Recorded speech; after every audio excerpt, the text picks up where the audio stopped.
He ain't that. He's not letting it go. No. No. I'm Katie. And I'm Matt. This is Goku. And we're the Heelys. And you're watching The Lore Dimension. Today's episode, House of Dragons, Season 1, Episode 1.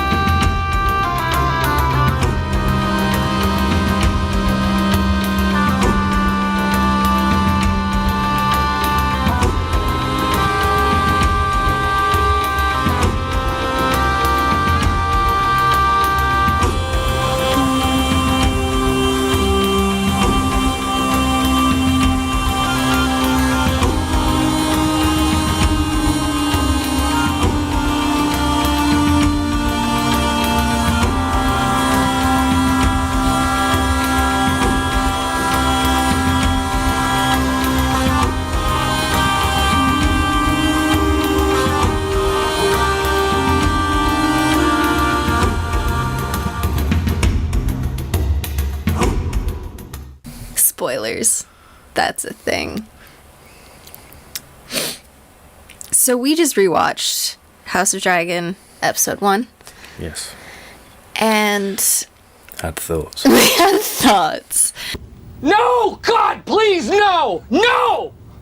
I mean, overall, watching it a second time, I think it held up. It was still really good. Yeah. And I think it felt like the world of Game of Thrones while still feeling a bit different than Game of Thrones. Yeah. In the sense that, like, when you rewatch Game of Thrones, you notice more.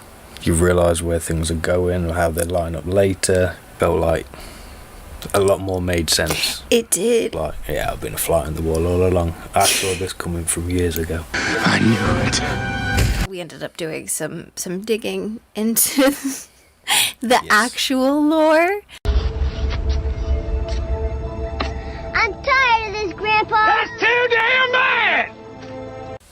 I do feel like they did a really good job of setting up what's going to happen in later episodes with Daemon and Rhaenyra. Yes. With, like, their first encounter, their first meeting. I do think, of all the characters, Daemon is the best played. Yeah, he does a good job. And that is outside of my own, like, Doctor Who. Well, this I don't really have world. any prior sort of acknowledgement of Matt Smith, so Right. it's easy for me to just sort of lean into him as Daemon.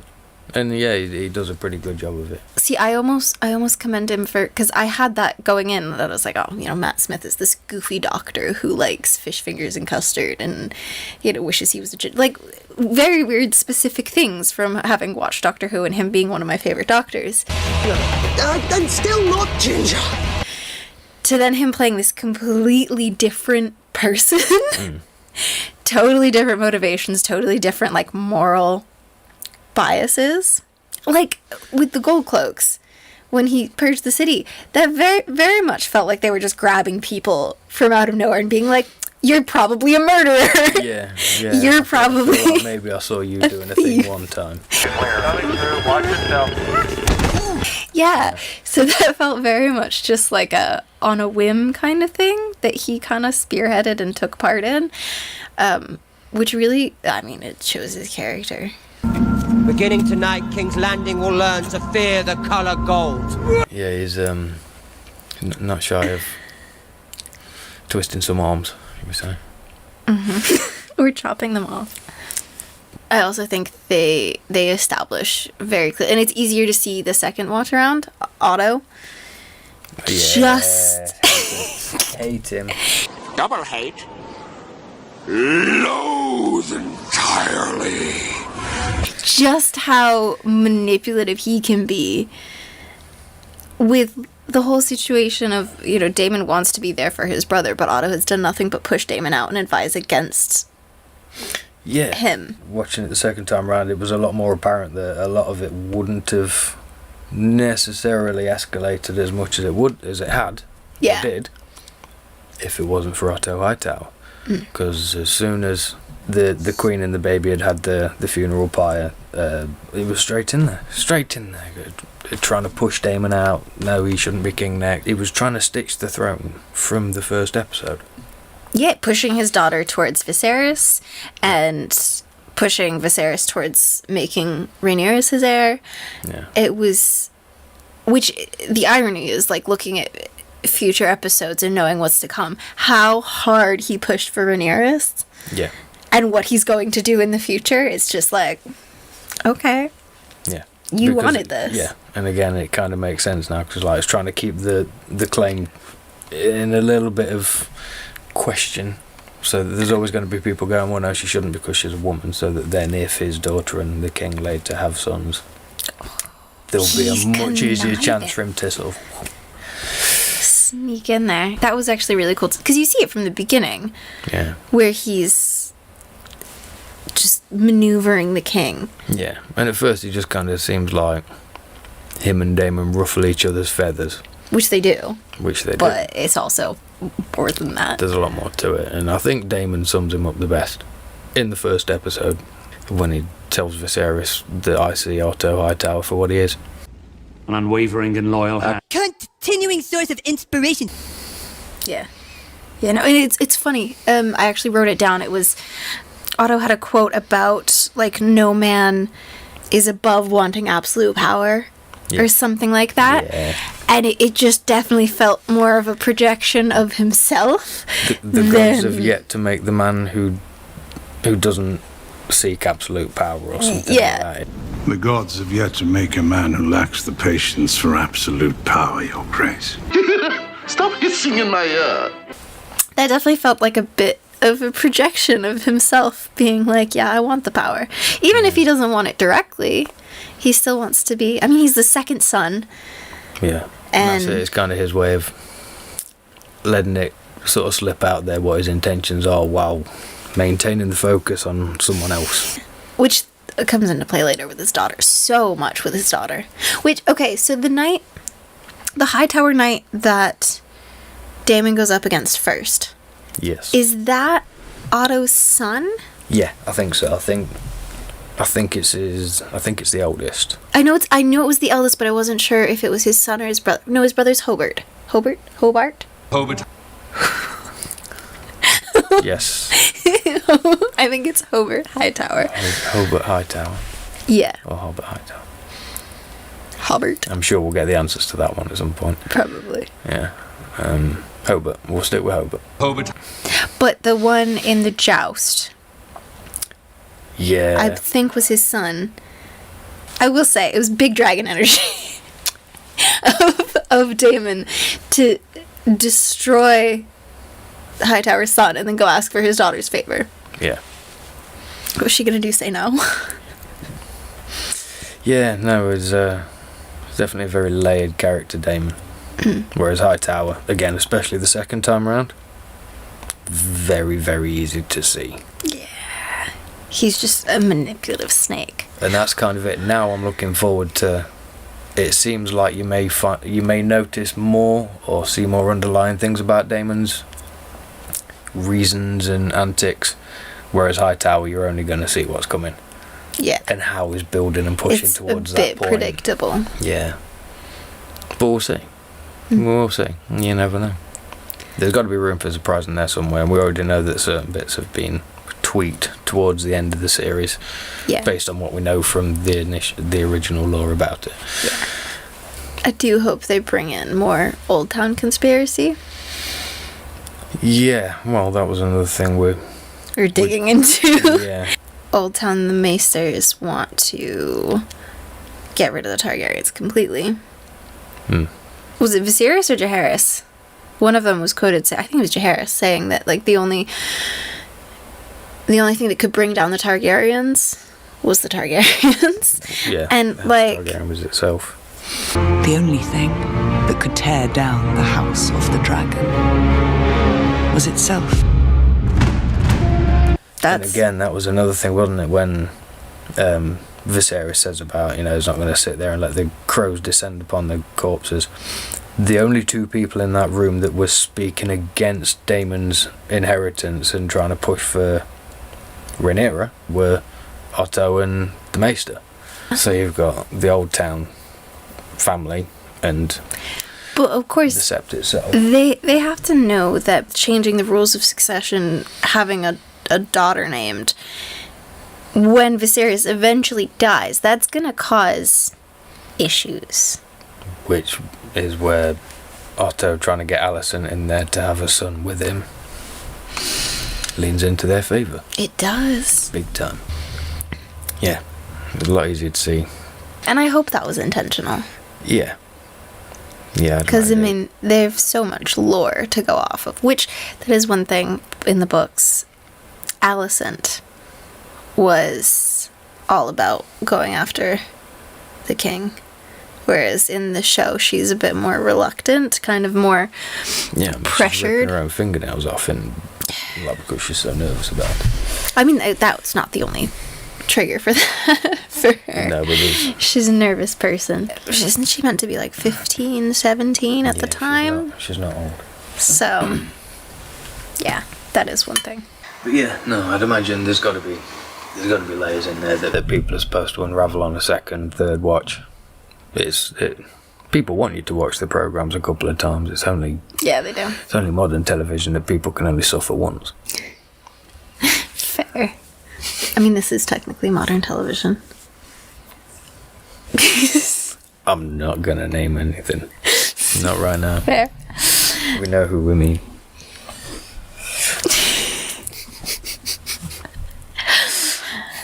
They ruined it. It's okay. It's okay. I want to talk about the tournament. You want to talk about the I want to talk about the tournament. Okay. Okay, we're talking about the tournament. I was so excited to see the flail versus the sword because the flail is one of my favorite weapons, not for like practicality purposes, but because it's just aesthetically fun. It's the dancer in you, isn't it? It is. Just the thought of twirling something around. Might be a dancer, but I'm also very clumsy. And as someone who's clumsy, it feels like a weapon that you maybe don't need to be as skilled with. It's in the name, flail. I'm probably completely wrong. Well, it's just a case of there's a lot of momentum sort of stoppage you have to account for with the flail. It's not a case of you can just and like whipping with the chain on it. There's a big momentum sort of swing range, and it leaves you open a lot of the time. Which, if you're against someone with a big sword or a big axe, maybe. Going down against someone with smaller swords, daggers, wouldn't fancy it. No. Shield helps, but it kind of only covers one side. So unless you're going to go in like a big rolling sort of windmill at them, you're always going to have one side sort of open as you're crossing over. You can't whip the shield over that easily. Yeah. So yeah, not the biggest fan of them myself. Like I said, it's not because of a practicality standpoint. It is purely the aesthetic. Yeah. Yeah, I mean, you could just stand there and swing around in a circle. Might be good for zombies. Only concern would be if it gets stuck. I think the bigger concern would be the zombies. Yes, the zombies are a big concern. We don't want zombies. No, I think filmmaking wise, using the tournament and the giving birth is like a parallel of like the brutality of life. And Yeah. I know we've heard this comparison before, but how Emma had said that, you know, her battlefield was the birthing bed. Yeah. Which again, when you stand it against the jousting, it means less, but I think they're quite nicely slipped in the scene where they've just got everyone having like a free-for-all battle, because that shows you what blokes will go through for their house, their honour, their family, lineage, you know what I mean, legacy. Right. And then what women will go through for the exact same thing, hoping to have a son. Yeah. And they already went into her traumatic history that she had to deal with, and then it's... And go into with full knowledge of. Yeah. Right. So, like, the stakes of her having this baby were raised already from the jump. Yeah, big time. And, yeah, and I think they parallel that really well, which And One there's thing. a lot to be said for people wanting to say that, well, you know, women didn't have a choice, they just got impregnated and then they had to have the baby. But the sons, nephews didn't have much choice either. I mean, they did, they could say no, but they'd probably be put to death. Everything came with consequence. Yeah. And 9 out of 10 times, there was less choice for women. But It was all wasn't still fun for anyone. family focused of like Yeah. whatever you're doing is for the betterment of your house, for Yeah. your family. There's always room for family. Yeah, All to that try kind of and give stuff. your family name something to continue moving forward with. That's the only way you're gonna keep your family safe. Yeah. One thing with the tournament. So I learned about tournaments from watching A Knight's Tale. I learned the point systems. We need to do a watch of that. We need to do a watch of that. It's got swords, horses, jousting. It's great. You have me at swords. Heath Ledger. Not my type, really. Not mine either, but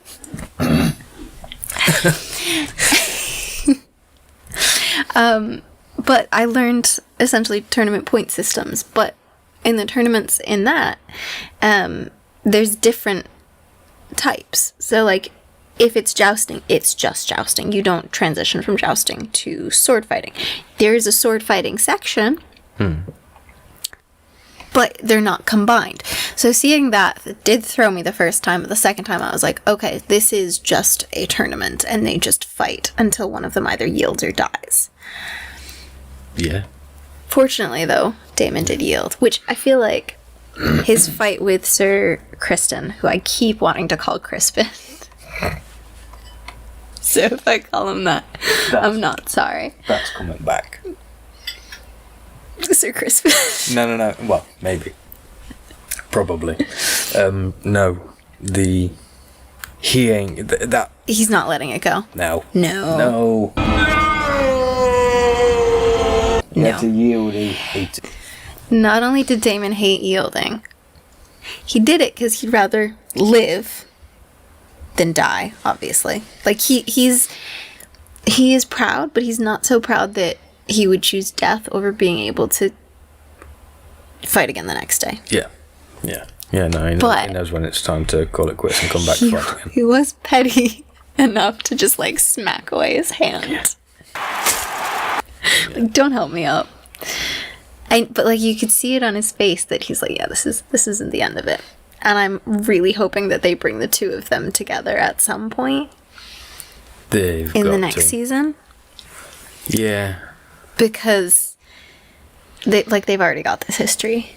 And then, obviously, as the season progresses, it gets more complicated and intertwined with Rhaenyra. And also knowing that Rhaenyra. next time, given everything that happens at the end of this, there's going to be no chance of a yield next time.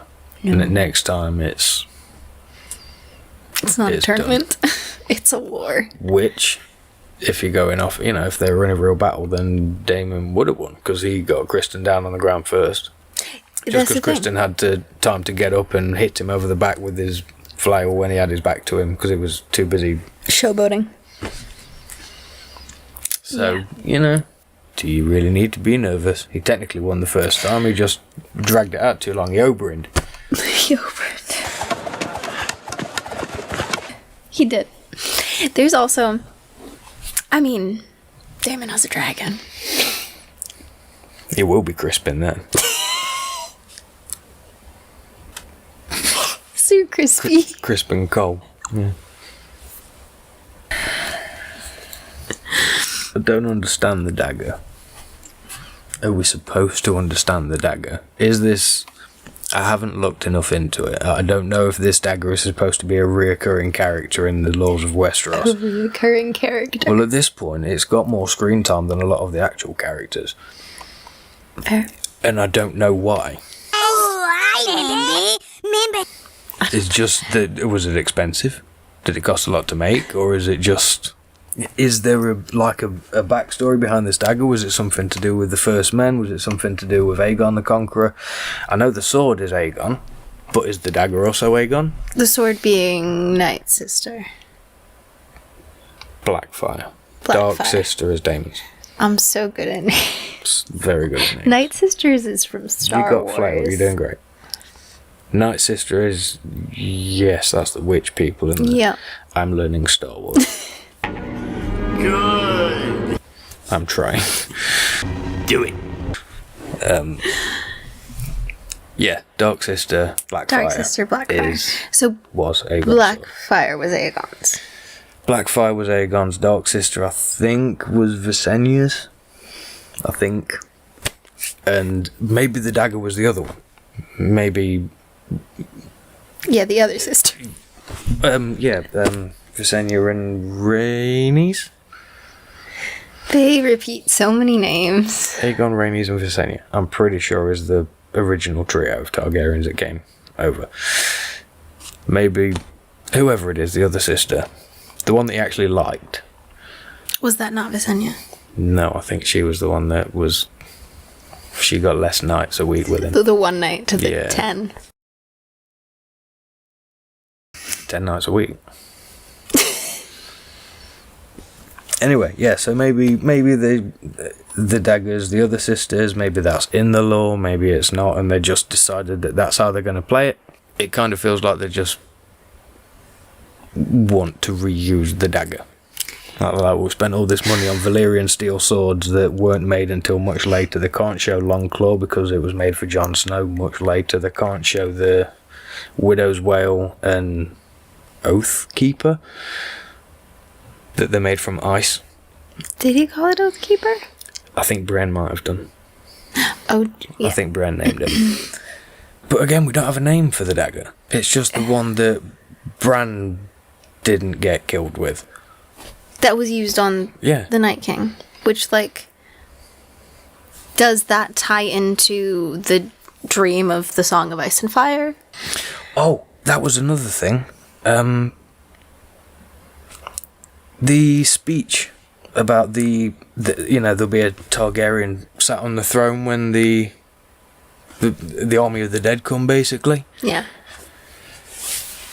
Which kind of isn't true.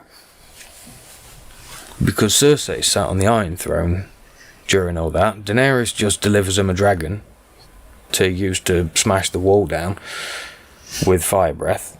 Yeah. Which, I'll come back to that. That's not the show we're talking about. No. But it doesn't matter. We're being free with this one. That's fair. We're allowed to reference off other things. That's kind of like can. we kind of have to reference off other things. That's fair. We could run some comparisons on why it's really good television versus other things. Not that we have a good starting point or anything. Yeah, but anyway, so he says all this about there has to be a Targaryen on the Iron Throne when it comes to the War of the blah blah blah. Doesn't happen. Daenerys delivers him a dragon, they break down the wall. Jon doesn't kill it, Daenerys doesn't kill it, Arya kills it. While Cersei is sat on the throne. There didn't need to be any Targaryens anywhere in Westeros for those two things to happen. No. So that was a bit crazy. Also, when they have the funeral pyre for Queen Aemma, do the dragons have fire settings? Can you turn it to low simmer for a funeral pyre? Because normally when those things breathe fire, it's ripping through stone walls. But for a stack of pallets and a couple of little It was a very corpses, gentle, just... it was a real small little breeze. I think it's more that dragons, like, sense the vibe.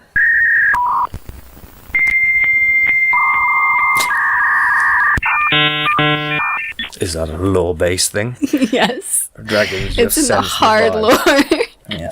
Dragons understand stuff, you know? Or does it all depend on the intensity with which you say Dracarys? Dracarys!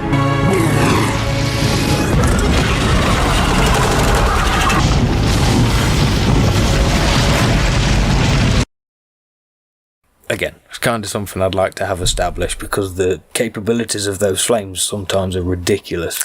That's true. And other times they're just scorching sheep.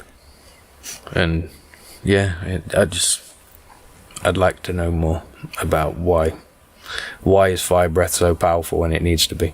Hey! Shut up! And so gentle when it needs to be. Yeah. Rest in peace, Emma. I'm Balon.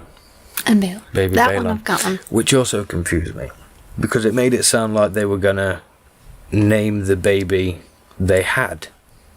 You know, the firstborn son that was on its way, that was going to be Aegon with the crown of the Conqueror and all that. Unless I've got that confused, and what they meant was it'll be a boy born with Aegon's crown. He did say with Aegon's crown. Yeah. Okay. Which maybe that's where I've gotten confused with it. Then. I did like that Emma had the same reaction to that I did. That was like, sounds painful. Yeah, that sounds prickly. The childbirth was hard to watch. I didn't watch it the second time. I stuck it out the first time. Good job. But no, No, it was a bit. No, that was a bit much. And like I say, it was like so much so that the first time around, I couldn't rock with Viserys because I thought he'd made a very different choice. Yeah.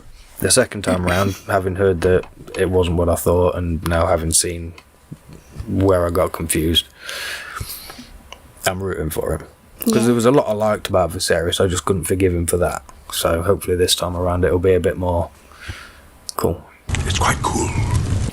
On the rewatch, I did focus more on the terminology that the Maester used, and it wasn't as distinct as I had thought it was. I thought it was literally lose them both or we can try and save the baby. Yeah. It was a little bit more like you could save one, lose both. He only then tied the specification by saying there's a chance to save the boy. And yeah. So then, I'm rooting for Viserys a bit more this time than I was last time. Last time I was just like... He doesn't like you. Did you want to cover anything with regards to what our plans are? What sort of things we're looking at doing in the future? Because obviously it's not just going to be Rings of Power. What? Exactly. Exactly. I'm waiting for season 2. I've never been waiting for something I don't want so much before in my life. It's making me watch! But yeah, we're planning to watch House of Dragon season 2, potentially do reactions as it comes out. I believe they've started filming season 3, which in theory should mean season 2 might be coming out late this year, early next year. Yeah, fingers crossed. I should imagine we'll have a few more things done before then, though. Yeah. Finish the rest of this season up again. Couple of different avenues hoping to explore really overall, from reviews, reactions to getting a bit creative. And then we're planning to make more lore related videos, branching out much further than House of Dragon. We're looking into Stranger Things, maybe even The Witcher, Rings of Power. And then hopefully at a later date we may even start branching a bit into a world of our own that we've started looking into creating. We've only got a couple of characters for now, a couple of monsters here and there, and a map. And a map. Which we could totally do a tutorial on how to make maps. We could. We'd have to try and eke it out. Because it would be short. That's right. Well, anyway, if you've made it this far,